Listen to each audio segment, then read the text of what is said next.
Good morning. ધોરણ 12 નામાની અંદર આપણે કાલે પ્રકરણ ભાગ 2 ની અંદર પ્રકરણ પહેલું શેર મૂડીના વ્યવહાર બરાબર. પ્રકરણ 1 છે શેર મૂડીના વ્યવહારો શરૂ કર્યું હતું. તો હવે આજે આપણે કાલે એની આમ નોંધ જોઈ હતી અને મેં તમને કાલ કહ્યું એ પ્રમાણે એની અંદર આપણે આમ નોંધનું જે ચેપ્ટર છે આમ કહીએ ને તો શેરને લગતી આમ નોંધો તૈયાર કરવાની છે. એમાં કાલે આપણે અરજીને લગતી આમ નોંધ તૈયાર કરી હતી. આજે આપણે બીજો મુદ્દો લઈએ શેર મંજૂરી.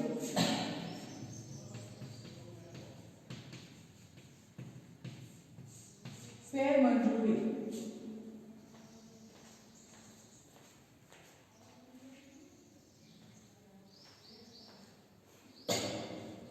જો અરજી વખતે મેં તમને સ્પષ્ટતા કરી હતી કે જો વધારાની અરજી મળી છે આપણને તો આપણે એ પરત કરવી પડે એટલા માટે તો 3 આમ નોંધ આવશે. પહેલી જો વધારાની અરજી મળી જ નથી તો દરેકમાં 2 જ આમ નોંધ આવશે.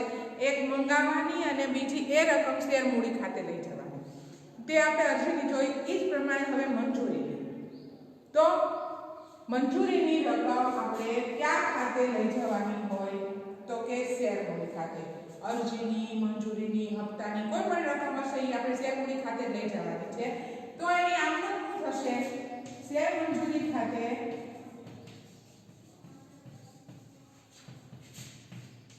ઉધાર કે શેર મૂડી ખાતે જમા.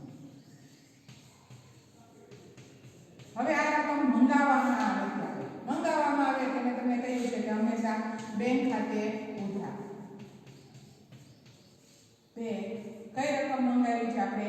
શેર મંજૂરી.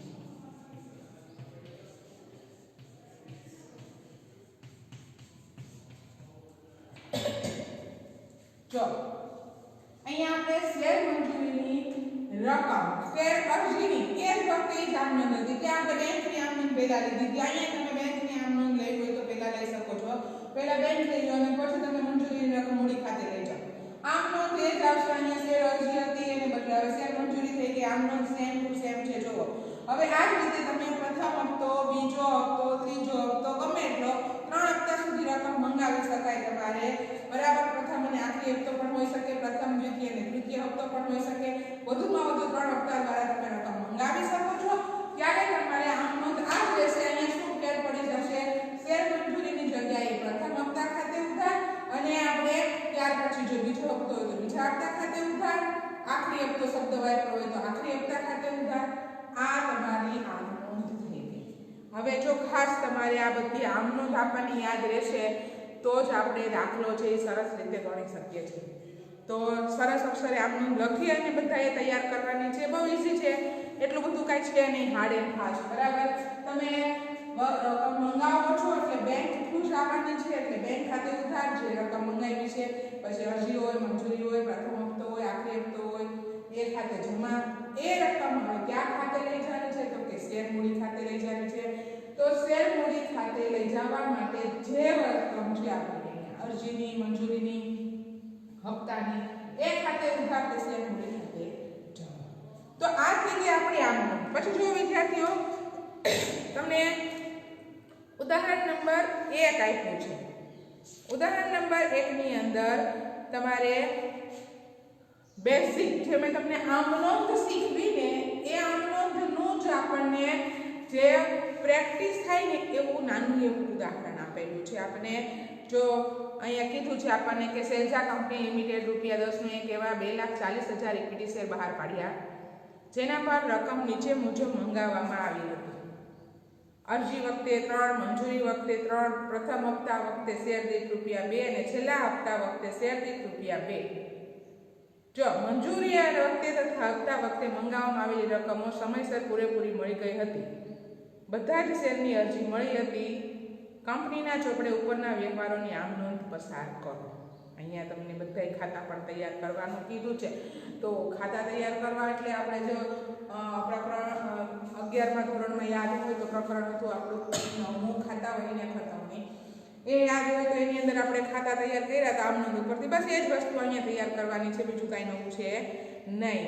હવે અહીંયા તમને આપ્યું છે એટલા માટે કે ગણતરી તમને સમજાય એટલા માટે.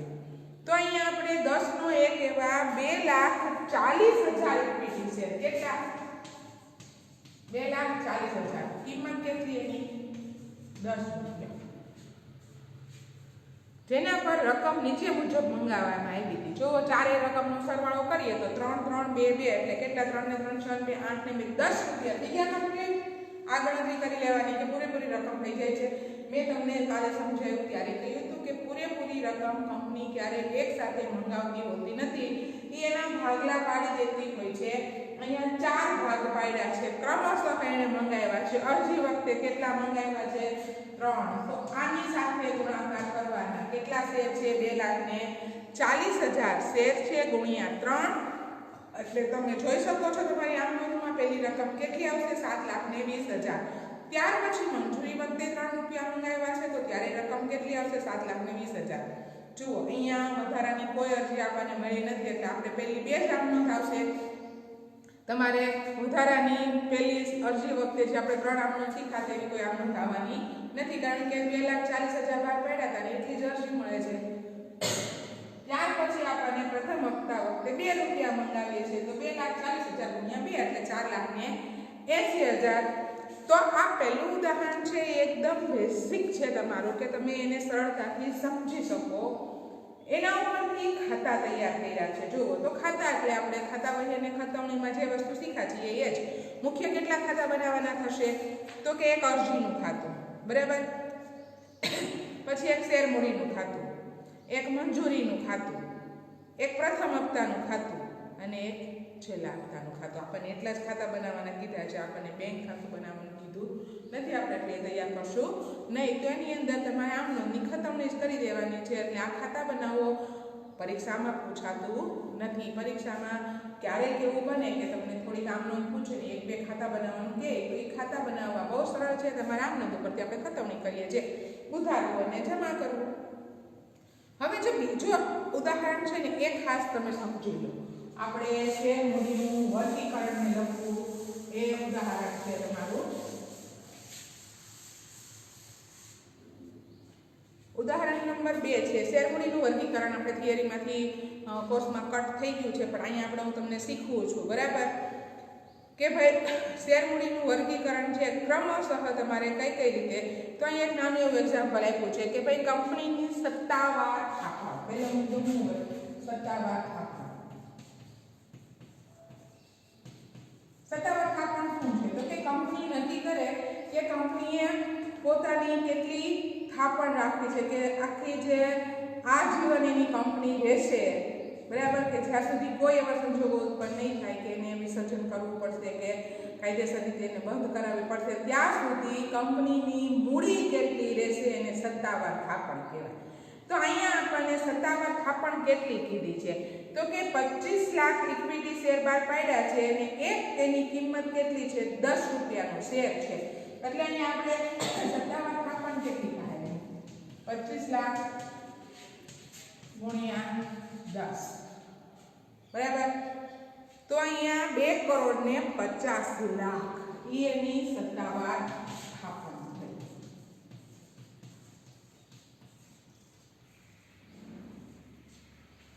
હવે ત્યાર પછી સત્તાવાર થાપણ ગમે એટલી હોય, બહાર પાડેલી થાપણ કંપની નક્કી કરે એટલી બહાર પાડી શકે. માની લો કે અહીંયા આપણે 2 કરોડ ને 50 લાખની સત્તાવાર 2.5 કરોડથી એને સ્થાપિત છે કંપની. હવે એની એટલી રકમની અત્યારે જરૂર નથી, કારણ કે સત્તાવાર થાપણ કંપની હંમેશા વધુ રાખતી હોય કે ભાઈ ભવિષ્યમાં કંપની જો વધુમાં વધુ પ્રગતિ કરે, વિકાસ કરે, નફો કરે તો એને ડેવલપ કરવાનું થાય, કંપનીને વિસ્તરણ કરવાનું થાય. તો આવા સમયે જો નક્કી કરેલી રકમ મર્યાદામાં જ એ શેર બહાર પાડી શકે તો કંપની હંમેશા એની સત્તાવાર થાપણ છે એ બહાર પાડેલ થાપણ કરતાં વધુ રાખતી હોય છે કે ભવિષ્યમાં જરૂર પડે તો એ નાણું છે એ મંગાવી શકે. અહીંયા આ કંપનીએ બહાર પાડેલ થાપણ કેટલી છે? તો કે 20 લાખ શેર બહાર પાડ્યા. એટલે હવે ત્યાર પછીનો મુદ્દો જોઈએ તો કે બહાર પાડેલી થાપણ.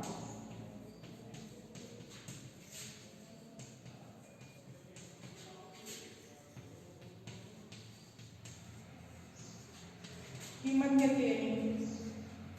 10 રૂપિયા. તો કેટલી થાય? 2 કરોડ.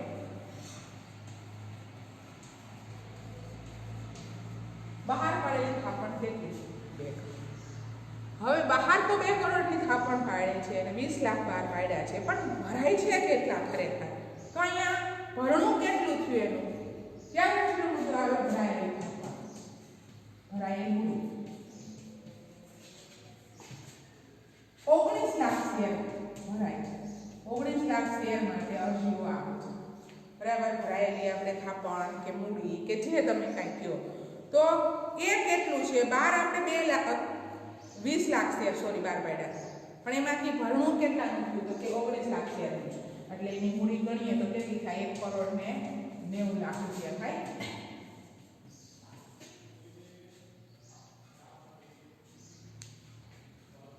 ત્યાર પછી ખરેખર આપણને ભરણું 19 લાખ શેરનું એટલે કે 1 કરોડ 90 લાખનું થયું. એમાંથી ખરેખર એને મંગાવેલી અને વસૂલાવેલી થાપણ કેટલી? હવે આટલું તો થયું. હવે એમાંથી એને મંગાવેલી કેટલી? મંગાવે અથવા વસૂલાવેલી.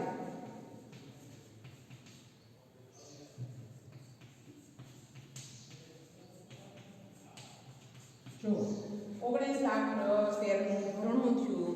હવે એમાંથી એને ખરેખર કેટલી જરૂર છે અથવા તો કેટલી રકમ મળી?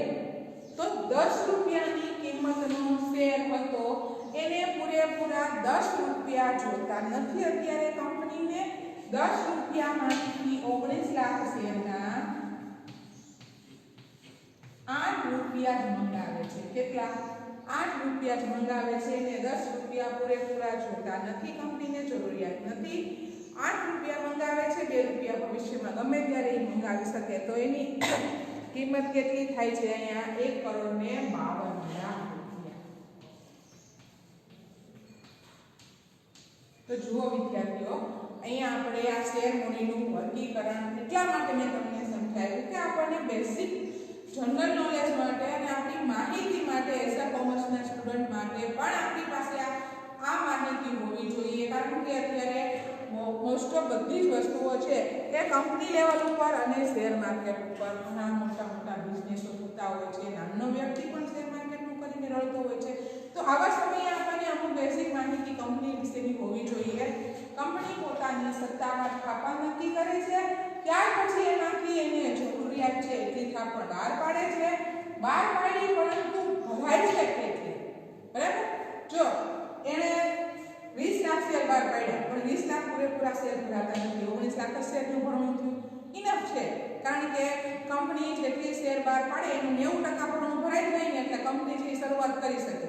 તો આપણે એમ જોઈ શકીએ છીએ કે 90% તો ભરાઈ જ ગયા છે. કારણ કે 20 લાખ ને 90% કરીએ તો 18 લાખ થાય.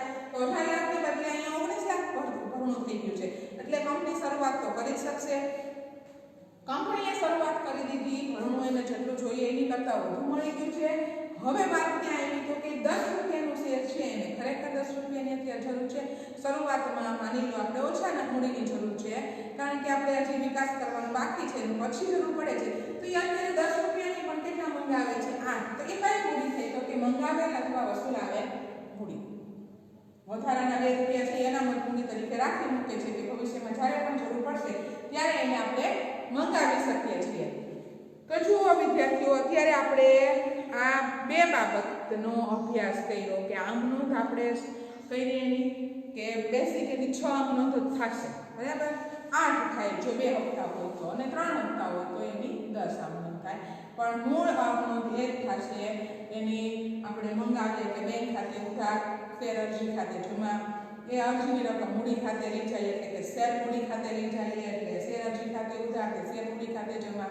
સેમ પ્રોસીજર આ ખાલી નામ બદલાશે. આમનો ત્યાર પછી આપણે આ શેર મૂડીનું વર્ગીકરણ જોયું. તો આજ પૂરતા આપણે આ 2 મુદ્દા રાખીએ છીએ. કાલે આપણે એની પછીનો મુદ્દો લેશું. Okay, thank you.